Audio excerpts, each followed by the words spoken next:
Elections میں فوج کی سیاسی مداخلت کے جھوٹے بیانیے کو آگے بڑھایا گیا۔ کہتا ہے کہ الیکشن کے حوالے سے فوج کا کوئی رول نہیں۔ اگر میں فوجی نہیں بن سکتا، اگر میں فوج کی وردی نہیں پہن سکتا، آپ کون ہوتے ہیں کہ میرا لباس پہن کر سیاسی میدان میں آ کر سیاسی کردار ادا کرو؟ ہاں، واپس فوجی بن جاؤ، واپس فوجی بن جاؤ، جہاں سے نکلے وہی کھڑے ہو جاؤ۔ میں ملک کے آرمی چیف کو بھی جانتا ہوں، ISI کے چیف کو بھی جانتا ہوں، میں مقتدرہ کو بھی جانتا ہوں۔ تم مجھے صفائی دو گے کہ میں نے سیاست میں حصہ لینا ہے یا نہیں؟ تمہارا کردار پاکستان کو توڑنے میں ہے، پاکستان کو بنانے میں نہیں ہے۔ سن 1971 میں 90,000 سے زیادہ فوجی ایک ہندو کے سامنے سرنگوں ہوئے۔ تمہارے کردار نے ہماری ناک کاٹی، تمہارے کردار نے قوم کے سروں پر ذلت اور رسوائی کا ٹوکرا رکھا، اور تم اگر وردی پہن کر مجھ پر کوئی روب ڈالنے کی کوشش کرتے ہو، میں آپ کو بتانا چاہتا ہوں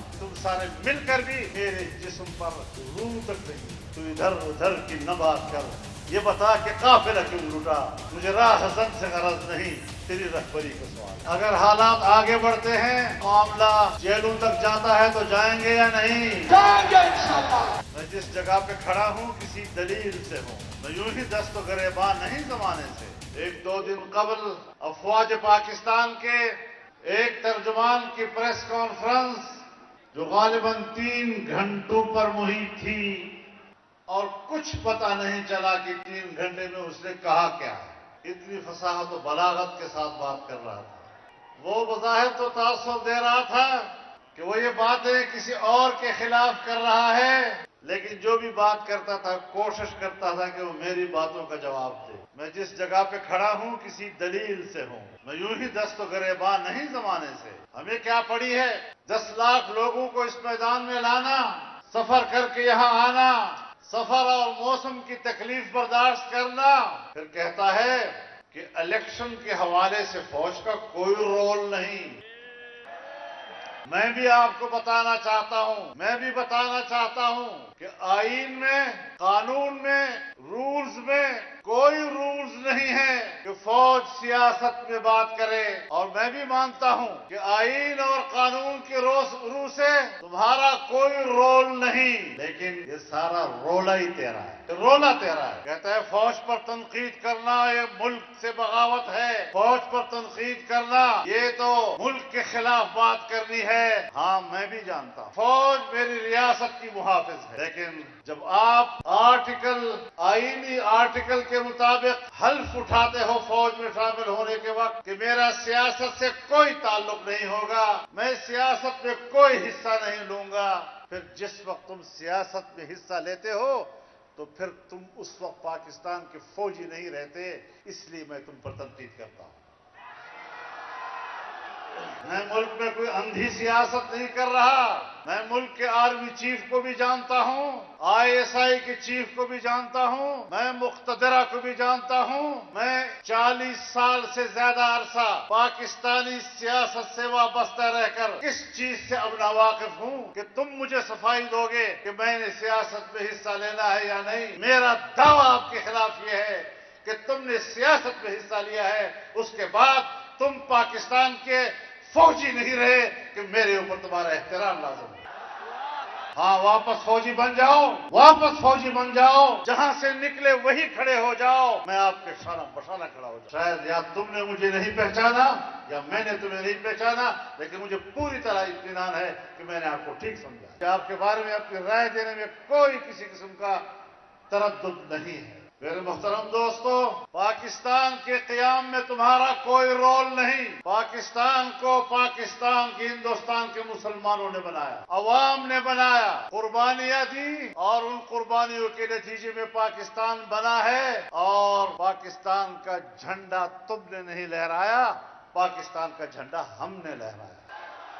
پاکستان جب بنا ہے تو تمہارا کردار پاکستان کو توڑنے میں ہے، پاکستان کو بنانے میں نہیں ہے۔